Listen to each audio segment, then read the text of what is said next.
What's going on, people? Welcome to the LV Live Show. I'm LV Live. Please hit that like, share, subscribe button. Once again, I want to thank all the new subscribers who have come by to my channel. It is truly, truly appreciated, right?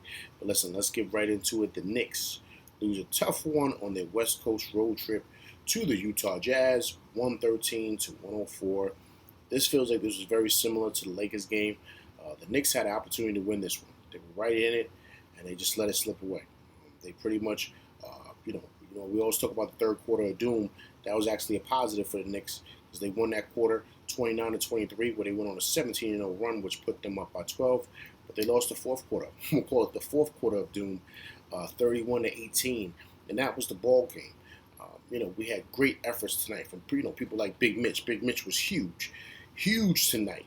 He had 19 points, 21 boards, 10 offensive rebounds. Listen, Big Mitch was a monster in that middle, a monster. Listen, if we don't re-sign him, man, I don't know, man. I don't know what Rose is doing or those guys, but listen, we got to keep him. It's nothing like having a legit big man in today's NBA, and he is that. As long as he continues to develop and stay in shape, I think Big Mitch has pretty much a bright future with the Knicks, man. But he played big. Randall played great tonight, man. He also played great. Let me give you a stat line for him. Randall at 30 points tonight, 8 for 12 from the field, 8 for 20, 8 for 12 from the free throw line, 10 for 20 from the field. He had 30 points. He pretty much had 6 rebounds, 5 assists, but 5 turnovers, man. He's been struggling with that all year, but all in all, he played solid tonight. RJ played good as well. Make sure I get his stat line right here at 23. He struggled with a shot today, 8 for 25. But altogether, man, I thought it was a solid game from the whole team. I think this is definitely a victory we could have had. But big players make big time plays, man. And Spider Mitchell, Donovan Mitchell, aka New York City kid from Westchester County, played big for them tonight in the fourth quarter, man. He played with a lot of big plays, big rebound over Big Mitch. That got it to their big man for the dunk. Then he stole a couple of Randall's passes. He's a solid player, man. He's solid altogether, and that's pretty much why he's one of the better young players in the league, a superstar, all-star player. He's right up there, and there's talks, hopefully, of the Knicks looking to iron to get him within the next year or two, because he'll still be fairly young, and hopefully they can snatch him up. But all in all, like I said, man, they should have had this win, I think. But my opinion, what I'm noticing now, guys, and just in breaking down the game and breaking down the last couple of games, listen, we all get on Randall, right? I'm one who's done that too. We all get on other players, right? Sometimes we get on Kemba, sometimes we get on Burks, right? But as I'm sitting here and I'm breaking down the game and I'm watching the game, I'm saying to myself, why aren't a lot of other guys playing more, right? To spell these guys. Because what I saw tonight from RJ, I saw a great effort. I saw he was, great in the first half. But the second half, I saw him fade, right? I saw him fade. I saw him start to get tired, right? That's what I saw. His shot was short. He was going to the basket, but not with a lot of just aggressiveness, because he seemed tired. He just did. And now when I take a look, he played 43 minutes tonight. 43. On a back-to-back. He's got a game tomorrow night.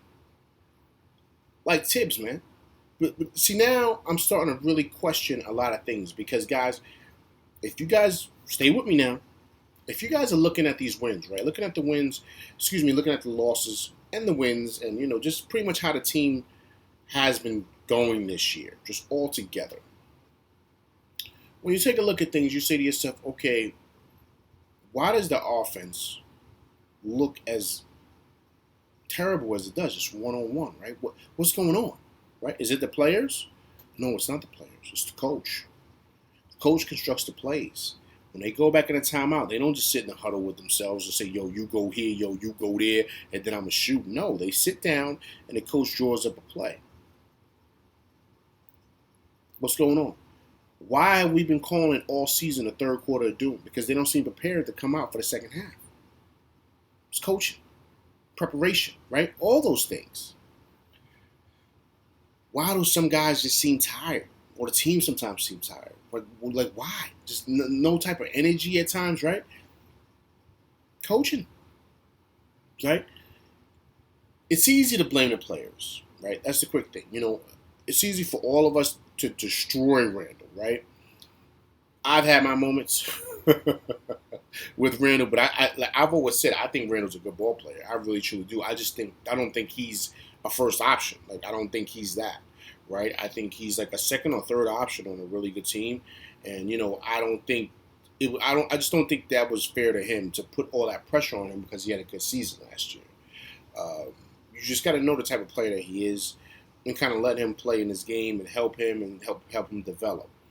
And to me, that's what Tibbs didn't do. Tibbs dropped the ball on that because he hasn't helped him develop at all. Like he hasn't helped him and kind of pulled his coattail and say, listen, man, in order for you to get an easier shot, this is what you need to do. This is how you should go about things. And then the amount of times and just him playing as much as he's been playing. I know these guys are getting big bucks. Like I understand it, but everybody on the team is making money, man. Everybody. You got to balance out the team right. Like Obi should have played a lot more tonight. A lot of people were saying, throw Deuce in there and stuff like that. At first, I wasn't sure. I was too reluctant, but now I'm like, yeah. Because while Derrick Rose was out, you could have had Deuce playing the one on that second unit and getting a lot of playing time. And then giving Big Sims more playing time while Noel was out instead of Taj. You could have been doing that. And then also, too, it would have helped Burks and it would have helped IQ because IQ is like a shell of himself, man. He doesn't know. He's trying to run the offense. No, that's not who IQ is. I know in the beginning of the season, I said, listen, IQ's the future point guard. That's not his game, right? The more you watch him play, the more you realize he's more of an off guard. Like I told you earlier in one of my shows, I said, listen, IQ's more like an Iverson type of player. Careful. Not that he is Iverson, okay? He's more like an Iverson type of player. He's an off-ball guard. Even though he's smaller, he's not 6'6", 6'7", 6'5". He's like 6'3". He's an off guard. So he's a scoring guard. So he can play, that type of role for your team, right? But he needs a point guard to get him the ball and to get him going. Deuce can be that. But he's only going to be that if you play him. Cam Reddish, you brought him over here in the trade. You can use him to spell RJ. Because RJ was flat in the fourth quarter. He was done. He was done. He didn't have nothing left at all. And then some of Randall's minutes you could have gave to Obi. But these are all the things, all adjustments that a coach has got to make. Tibbs is so stuck on being his way or the highway, this old school coach mentality like we're back in 96 or 97 or 94, whatever, in the 90s, man. You guys know what I'm talking about. And that's my era. I could dig it, right? But what I'm saying is, Tibbs, man, come on, man. You got to change with the times. You have to. You can't be playing these guys nonstop and just get you, he's 21, he's young, he could play. No, man, no. That's how guys get hurt. That's how guys get injured. By overworking them like that.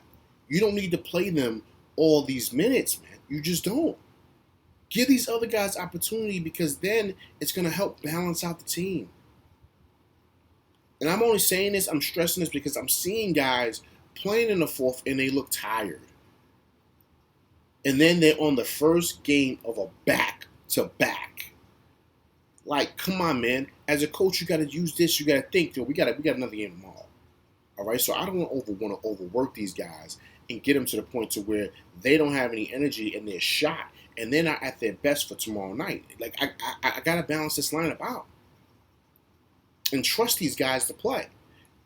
What's Tibbs always say? Oh, they got to earn it. They got to show that they deserve, they got to earn it. In this league, you got to earn it. How do you earn it, Tibbs? How do you earn it? In practice. I think these guys have earned it by making it to the NBA, right? I'm sure these guys are practicing hard. I'm sure they're showing the effort. I'm sure they are. But the only way they're going to play, you got to put them out there, man. You got to put them out there and give them minutes. I don't know.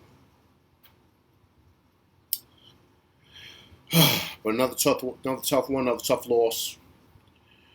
I don't even know where to begin.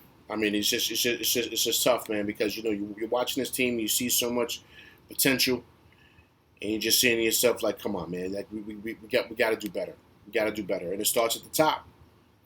And if the coach isn't right, then the team's not going to fall in place, man. People like Randall and stuff, they're going to be doing whatever he wants to do. It just doesn't look like a team at times, and a lot of that comes to the coach. Guys are playing tired. Coach won't sub them out. They won't put other guys in and give other guys an opportunity to show what they can do. And that's a big part of what's happened to the Knicks this year. All right, but listen, we'll be back tomorrow, right? You know what I mean? We got Denver tomorrow, so we got to be ready to play. It's going to be another superstar we're going up against. So we got to be ready to quit. If you guys don't know, the Joker's in town. We're going to the Joker's town. That's where we're going to play against the Nuggets.